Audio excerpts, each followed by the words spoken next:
noite, sejam todos muito bem-vindos a mais um programa Na Verdade. É comum aprendermos na escola que a Igreja Católica foi a grande inimiga da ciência e que fomos responsáveis pela Idade das Trevas. No cinema, na mídia, nas artes, nós fomos ensinados a crer que a Igreja Católica foi uma grande repressora do desenvolvimento acadêmico e do progresso da civilização. Para quem busca a verdade dos fatos, sabemos que isso não procede. Ao contrário, sem a contribuição massiva da Igreja Católica, não teríamos inúmeras descobertas e avanços do conhecimento que norteiam a nossa sociedade até os dias atuais. Para falar como a Igreja Católica foi fundamental para a construção da civilização ocidental, recebemos em nosso programa o professor Rafael Tonon, leigo consagrado da comunidade Pantocrator da cidade de Campinas. Rafael, muito bem-vindo mais uma vez, é uma satisfação recebê-lo aqui no nosso programa. Muito obrigado, eu que agradeço o convite, Vivi e Isa, e todos vocês que nos acompanham, Espero que a gente possa conversar aí um pouquinho sobre esse tema que às vezes traz tanta confusão. Traz bastante confusão. Com certeza vai ser muito pertinente aí a nossa conversa. Temos muito a aprender com o professor Rafael. Oi, Isa. Oi, boa noite. Boa noite, Vivi. Boa noite, professor Boa Rafael. Noite. Obrigada por retornar aqui. Muito bem. No programa, mas vai ser um programa de muito aprendizado, Com certeza. É um tema recorrente nos nossos bastidores, Isa? E é um tema assim, que às vezes a pessoa, eu amo a igreja, não sei o quê. Daí alguém fala alguma coisinha da Idade Média, parece que assim, sem contar isso, eu amo a igreja, Então, para tirar esses mitos mesmo, acho que vai ser muito importante. E da onde vem, professor? Da onde vem essa fama da Igreja Católica e de ser obscurantista? Essa fama ela não é uma coisa nova, Ela é algo que vem sendo construído pelo menos do século XVIII em diante, Detratores da igreja, críticos da igreja sempre houveram, sobretudo a partir da Reforma Protestante no século XVI. Mas já antes da Reforma Protestante, nós vemos alguns autores já na Idade Média. Se a gente pegar os autores, por exemplo, que a gente estuda também na escola do trovadorismo português, que está lá dentro da Idade Média, que era um período profundamente cristão, profundamente influenciado pela igreja, já ali havia um certo sarcasmo em relação aos ritos da igreja, em relação aos ensinamentos da igreja. Agora, isso era algo muito localizado na Idade Média, mas com a Reforma Protestante isso foi potencializado e isso virou uma bandeira que passou a ser levantada aí pelos reformadores, Então, Lutero, Calvino, que na verdade a escola também usa o termo reforma, que se a gente for pensar até mesmo do ponto de vista da historiografia, não foi uma reforma. Reforma é quando você pega algo que existe e você melhora, você enaltece aquilo, E isso é reformar. O que eles fizeram foi uma refundação. Eles começaram uma igreja do zero, que é extremamente estranha, historicamente falando, é um rompimento com aquilo que existia de Cristo até o ano de 1517. Então, na verdade, é uma nova igreja, E se a gente perceber a figura de Lutero, se é dito, é apresentado como um reformador, na verdade ele é um fundador de uma nova religião. E se nós pegarmos a figura de São Francisco, por exemplo, que viveu na Idade Média, São Francisco sim foi um reformador. E qual é a grande estratégia de São Francisco para reformar a igreja? Reformando a minha vida. Ele fez isso, Então São Francisco de fato é um reformador. Ele mudou a vida dele, ele viveu aquilo que ele pregava e, através do exemplo, ele foi modificando a igreja do seu tempo. É diferente de Lutero, que dizia que o objetivo da vida dele era acabar com o papado. Então, é uma vida, infelizmente, desperdiçada. Se ele queria acabar com o papado, já se passaram 500 anos, o papado continua e continuará porque ele é uma promessa divina que Jesus fez no capítulo 18, aliás, no capítulo 16, versículo 18 de Mateus, Tu és Pedro e sobre ti edificarei a minha igreja e as portas do inferno não prevalecerão, Não prevalecerão. A igreja sempre existirá, É uma promessa divina e Jesus ele não pode enganar e não pode se enganar. Então, se ele prometeu, de fato, Então, a gente tem que tomar isso como vamos dizer assim, um prelúdio da nossa discussão. Então, essa visão de que a igreja é obscurantista, ela é enaltecida na Reforma Protestante, mas o desdobramento maior vem com o Iluminismo, que é um movimento político, filosófico, surgido no século XVIII na França. E essa questão da Idade das Trevas, né? Que é a Idade das Trevas, como é dito, então, ela, na verdade, ela é uma meia-verdade. Ela na verdade, um preconceito que os próprios filósofos iluministas criaram. Então, eles se referiam a tudo que era anterior ao século XVIII como obscurantismo. Aliás, para eles, tudo que estivesse ligado à igreja, tudo que estivesse, de alguma maneira, permeado pelo pensamento cristão, era sinal de obscurantismo. E a grande ideia, né, do iluminismo, qual era? Era aquela ideia de que eles deveriam reconstruir a sociedade numa base racional.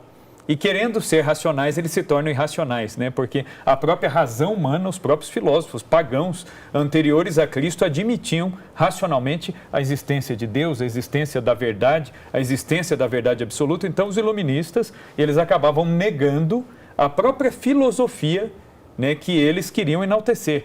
Então, é bastante contraditório, o próprio movimento em si acaba sendo até contraditório. E eles diziam que a luz da razão viria para iluminar as trevas da ignorância e reconstruir uma nova sociedade. Tanto é que na Revolução Francesa eles quiseram demolir tudo o que era do chamado antigo regime, né? Então, eles não queriam mesmo o sistema de governo, nem o calendário eles quiseram, né? Eles criaram um novo calendário na França, na época da Revolução Francesa, até a maneira de você executar os condenados à morte, eles não quiseram o sistema de penas antigos, que era o enforcamento, né? Aí eles vão criar até um sistema de execução novo, que é a guilhotina, né? Então, quer dizer, é uma recusa total e completa de tudo aquilo que havia existido até ali, para se construir algo novo. E nesse afã de construir algo novo, começam os preconceitos, sobretudo em relação à igreja, em relação à Idade Média, e esses preconceitos, de tão martelados que eles foram, eles acabaram sendo absorvidos pela maioria dos pensadores do século XVIII, e depois isso aí foi reverberado no século XIX e chega até os bancos escolares até hoje, né? Esse preconceito iluminista. O que eu acho interessante isso que você está explicando para a gente, professor, é que até a questão da nomenclatura, né? Então, os iluministas, aqueles que vão trazer a luz, né? Então, não tinha luz no mundo até então, né? Assim, ninguém pensava, ninguém raciocinava, era todo mundo um monte de burro, né? Desculpa que mas é mais ou menos isso. E aí, por isso que eram as trevas, é tudo obscurantista, tudo está no escuro, daí aí eles vão trazer a luz. Eles querem ser a luz do mundo, né? A gente já tem que começar a pensar nisso. E uma coisa interessante é que também na Revolução Francesa que foram feitas as enciclopédias no sentido de querer reescrever a história. E aí a gente aprende a história que eles começaram a contar lá, né? E para isso, professor, eles precisam abafar muitas coisas mesmo, né? Eles precisam deixar muitas coisas nas trevas para não aparecer, né? E recriar a história aí. E uma das coisas mais fortes, né, que a Vivi até falou no começo do programa, é essa questão de como que a igreja seria contra a ciência, né? Como se tivesse uma incoerência entre você acreditar uma incompatibilidade, né? Eu não posso aceitar a ciência se eu abraço a fé, não é? E nós vemos na história toda da igreja quantas descobertas científicas foram feitas por padres, por monges, por pessoas da igreja, não é, professor? Sim, é um outro preconceito. Na verdade, né, se a gente for pensar, né, onde começam esses problemas eles começam no âmbito da filosofia, né, como tudo. Né? Se você quer ver qualquer crise que existe na sociedade, onde esses problemas começam? Na filosofia, no pensamento. É como na nossa vida. Né? Se nós cometemos um pecado, um erro, onde isso começa? No pensamento. Antes nós pensamos no erro e depois nós executamos. E na vida, no tecido social, é a mesma coisa. Se há uma corrupção do pensamento, todo o mais se corrompe. Né? O que Jesus fala no Evangelho, né? Que pela árvore vocês vão conhecer os frutos, pelos frutos vocês vão conhecer a árvore. Então, quer dizer, se é fruto bom, a árvore é boa, se é um fruto mau, a árvore é má. Então, dentro dessa própria lógica, a gente pode entender e enxergar a história numa perspectiva diferente. E aí a gente vai ver que, na realidade, essa coisa de criar narrativas, né, como a Isabela bem colocou, ela começa no protestantismo. O protestantismo precisou criar uma narrativa para legitimar aquilo que eles defendiam. O Lutero, ele cortou 7 livros da Sagrada Escritura. E quem é que definiu isso? Ele mesmo. Ele não concordava com a doutrina do purgatório. Então, se na Sagrada Escritura tem o livro de Macabeus, que fala do sacrifício oferecido pelos mortos, do sufrágio pelos mortos, e eu não acredito nessa doutrina, eu corto o livro bíblico, simples assim, né? Eu elimino o livro bíblico, que não me convém. Se a segunda carta de São Tiago vai dizer que a fé sem obras é morta, e o luteranismo, né, a doutrina de Lutero, diz que a justificação vem somente pela fé e não pelas obras, então eu deixo isso em segundo plano, né? Ou até as adulterações de tradução, quando ele traduz a Bíblia para o alemão, ele cometeu adulterações, que isso aí é documentado fartamente, não vou nem entrar nesse mérito aqui, mas isso qualquer um que vá buscar, ele mesmo fez isso, né? Ele adulterou mesmo alguns termos bíblicos, para favorecer, dar uma adaptada. O Lutero, ele entendia que a Bíblia, sendo palavra viva de Deus, sendo algo vivo, você pode torturar o que é vivo para que ele diga o que você quer que ele diga, né? É o que ele fez com a Sagrada Escritura, né? Então, ele espremeu ali, manipulou a Sagrada Escritura e, curiosamente, ao mesmo tempo, ele acusava o papado de fazer isso, né? Então, isso é interessante. Então, essa construção de narrativas, ela vem já do protestantismo. Ela se alarga no iluminismo. Ela piora na filosofia do século XIX, que aí é a filosofia ateia. Os iluministas, eles são deístas, né? São filósofos que admitem a existência de um ser supremo, um ser superior, mas não a revelação. Eles dizem, nós podemos conhecer Deus racionalmente, chegar à conclusão de que Deus existe racionalmente, mas nós não podemos chegar a uma conclusão tão detalhada como a Bíblia, por exemplo. Então, eles recusam a revelação. E aí, quando você chega no século XIX, recusa-se não só a revelação, mas o próprio Deus, né? O Papa Pio XII, ele tem uma locução interessantíssima, que é a locução do Papa Pio XII aos membros da Ação Católica em 1952, em que o Papa Pio XII vai falar dos nãos da história, né? No meu ponto de vista, muito modestamente aqui, né, eu acredito que esse é o melhor resumo, o mais completo, é um raio-x dos problemas filosóficos e das narrativas históricas, inclusive, né, das quais nós somos reféns, às vezes, nos dias de hoje. O Papa Pio XII ele vai dizer assim, que cada fase da história foi um não dado a Deus, né? Então, de maneira resumida, o que ele diz? Que, primeiro, foi dado um não à igreja, sim a Deus e não à igreja. O que é o sim a Deus e não à igreja? A reforma protestante, ou a revolução protestante, que é o termo mais correto, né? Não é tanto uma reforma, mas é uma revolução, né? Uma refundação. Então é interessante que Pio XII ele vai dizer, lá no século XVI se diz sim a Deus. Nós admitimos que Deus existe, que Deus nos fala, que Deus nos deixou a sua palavra, mas nós não queremos a autoridade da igreja. Nós não queremos uma autoridade que nos ensine, né, que nos diga o que fazer. Sim a Deus, não à igreja. Qual foi a consequência disso? O iluminismo do século XVIII. Né? Aí você já diz, né, um não também à igreja. Você quer Deus, mas não quer a revelação. Né? Você já nega a revelação. Então, é o deísmo do século XVIII. Depois, no século XIX, vem, como diz o Pio XII, né, o grito ímpio. Deus está morto, né, que foi maximizado pela obra filosófica de Friedrich Nietzsche. Né? O Nietzsche vai dizer Deus está morto. Né? Então, quer dizer, é o grito não só de Nietzsche, mas dos outros pensadores do século XIX que concordam com ele. Então, esse ateísmo filosófico, ele entra em cena. E aí, depois, o Pio XII, ele vai dizer, e desgraçadamente nos nossos tempos, o homem diz não ao próprio homem, que é o século XX, quando vem o quê? As duas grandes guerras mundiais e depois a Guerra Fria. A Primeira Guerra Mundial com 13 milhões de mortos, nem a Guerra dos 100 anos, né? Na França, né? A gente ensina história na escola, né? Às vezes os alunos me perguntam, né? Falam assim, a Guerra dos 100 anos deve ter matado muito mais que as duas guerras mundiais. Eu falei, não chegou nem perto, né? O número de mortes da Guerra dos 100 anos, que durou na realidade 116 anos, ele foi menor que o número de mortes na Primeira Guerra, 13 milhões. Segunda Guerra Mundial, 66 milhões. Depois a Guerra Fria, né, as vítimas aí do comunismo pelo mundo, mais de 120 milhões de mortos. Né? Não existe uma contabilização muito exata. Né? Alguns autores falam em 120, outros falam em 122, outros em 126. Então, quer dizer, é horror atrás de horror. É um homem que diz não ao próprio homem. Então, ao negar a igreja, tudo vai se perdendo, né? Santo Agostinho, ele dizia, né? Eu só acredito na Sagrada Escritura porque a igreja me obriga a crer. Então, nós temos que ter isso em mente, que antes da palavra escrita vem a tradição. Né? O primeiro escrito do Novo Testamento foi a Carta de São Paulo aos Coríntios, escrito mais ou menos ali pelo ano 60, ano 58. E antes disso, o que existia? Existia a tradição, né? Então aí vem um primeiro grande erro do protestantismo, que é a supervalorização da escritura em detrimento da tradição. Né? Para o católico, a tradição vem em primeiro lugar, porque a tradição existe antes, e é a tradição que forma as escrituras, e não o contrário. E é muito interessante isso que ele está falando, né? Porque a gente já tem que ter isso na nossa vida, que um pequeno erro, isso é Aristóteles que fala, um pequeno erro no comecinho vai ficar enorme no final. Então não tem como. Então olha só, primeiro foi um não à igreja, eu fico com Cristo, né? Tudo bem, eu fico com Cristo, mas eu não aceito a igreja.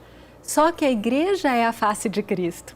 Então isso não se sustenta. A partir do momento que você rompe com a igreja, eu aceito Cristo. Não, no futuro você vai falar, eu fico com Cristo Deus, é a cabeça, mas não fico com Cristo. Você quer a cabeça, mas não quer o corpo, né? Eu quero ficar só com a cabeça, né? Não... E aí então eu fico com Deus, mas não fico com Cristo, depois nem com Deus eu fico, e aí a gente está nessa situação toda e a gente não consegue mais, a não ser que a gente estude, ou agora nesse programa, né, que a gente pode levar isso para as pessoas, descobrir as maravilhas que a igreja fez. Nessa época que o pessoal tenta apagar, né? Dentro da ciência, sim, professor, o que a gente poderia trazer, uma invenção que a igreja ajudou ou que algum homem da igreja, né, teve na Idade Média, assim? Nós temos muita coisa, não só na Idade Média, viu? Isso chega até hoje, né? Isso não parou, né? Que às vezes a gente fica um pouco restrito, né? Pensando, às vezes, até nessa coisa de defender a igreja, de mostrar.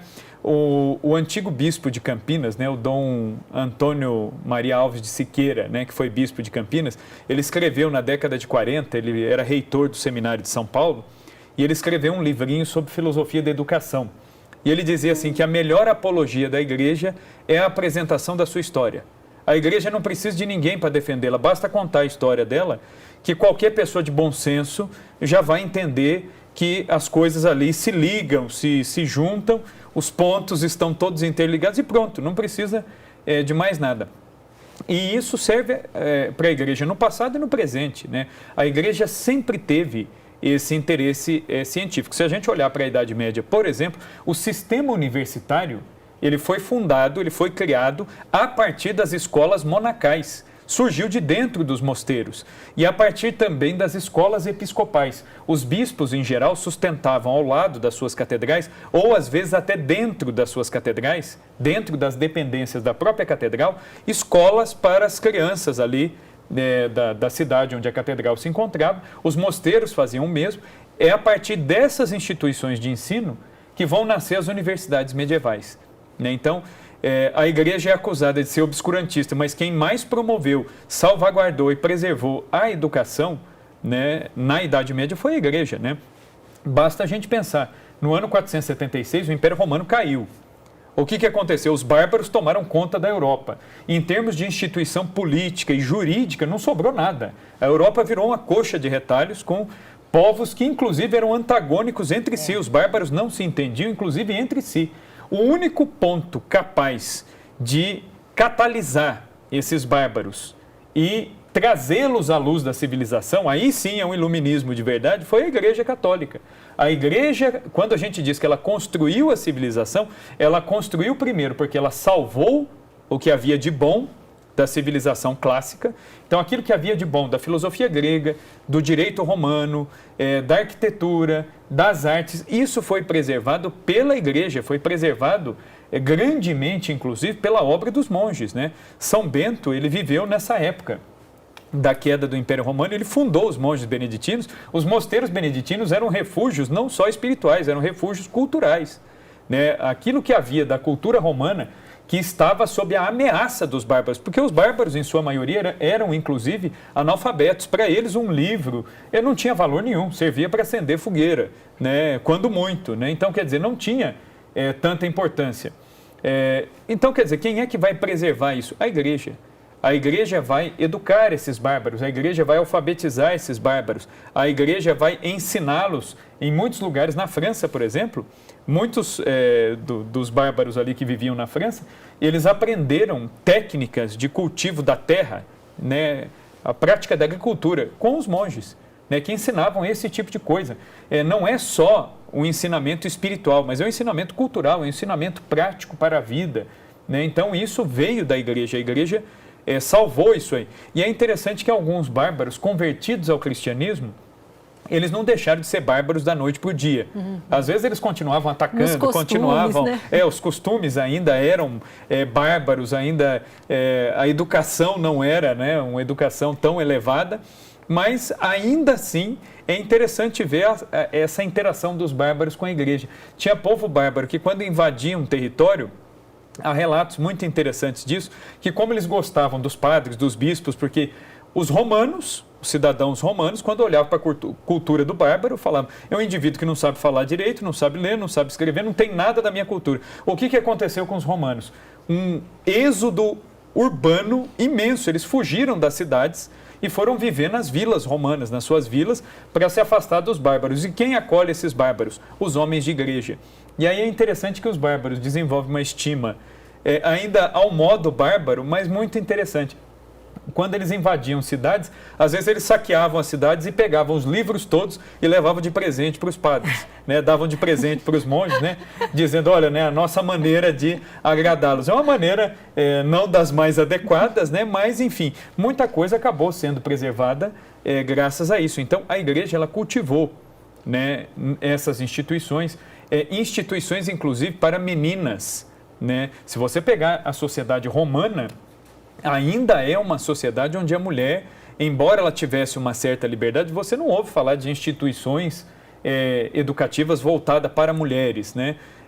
Mas na mão da igreja você já vai ver isso, né? Monjas que educavam meninas, né? Nós vamos ver quantas santas eram meninas que foram enviadas pela família para serem educadas e depois quiseram permanecer, né, no mosteiro, né? A gente já falou dela aqui uma vez, né? A grande doutora da igreja aí da Idade Média, né? Que é Santa Hildegarda de Bingen, ela foi enviada para ser educada no mosteiro e depois ela gostou tanto da vida no mosteiro que ela quis ficar. E ficou religiosa, se tornou grande santa, doutora da igreja, né?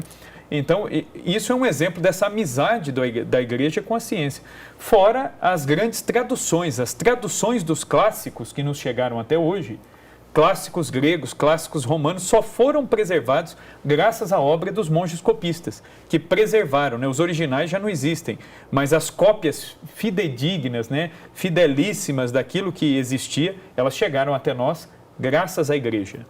E é interessante também, né? Porque por que tudo isso aconteceu? Acho que talvez seja legal falar para quem está em casa que, assim, antes de Cristo, a verdade, ela não era revelada. Porque Cristo é a verdade encarnada. Então, o ser humano, agora em Cristo, ele pode acessar a verdade. E aí isso dá uma turbinada na inteligência humana, né? E, inclusive, o método científico foi desenvolvido pela igreja. Porque agora o ser humano pode experimentar as coisas porque a verdade é conhecida. Então, meu professor de bioética, ele falava uma coisa, né, na especialização, que eu achei tão lindo. Ele falava assim, o cientista, ele é o primeiro contemplativo, porque ele vai vestígios. A pegada de Deus na criação, entendeu? Os sinais, os vestígios. Onde Deus deixou a marquinha dele, né? E aí a gente vê o próprio Mendel, né, que é um monge que tem as leis da genética. A gente estuda na escola, só que ninguém fala que ele é monge, né? Não se fala, não só dele, né? Se a gente pegar dos cientistas modernos, né, nós temos o Mendel. Mendel, ele era um monge, né, viveu num mosteiro na Bélgica e ele começou a fazer testes na horta do mosteiro, né, observando as ervilhas. Quando ele ia lá colher as ervilhas, ele começou a observar, né? que é o que você falou, é a contemplação. O Mendel, ele olhava e ele percebia que as ervilhas tinham sempre uma ervilha maior, uma um pouco menor e, às vezes, daquelas ervilhas ali, ele separava algumas para replantar. E a partir desse ato de replantar, ele percebia que algumas características, às vezes, algumas que tinham a folha mais amarelada, isso passava. Ele falou, poxa, então essa informação ela passa de uma para outra, de uma geração. Começou uma série de cadernos a fazer as anotações, as experimentações dele.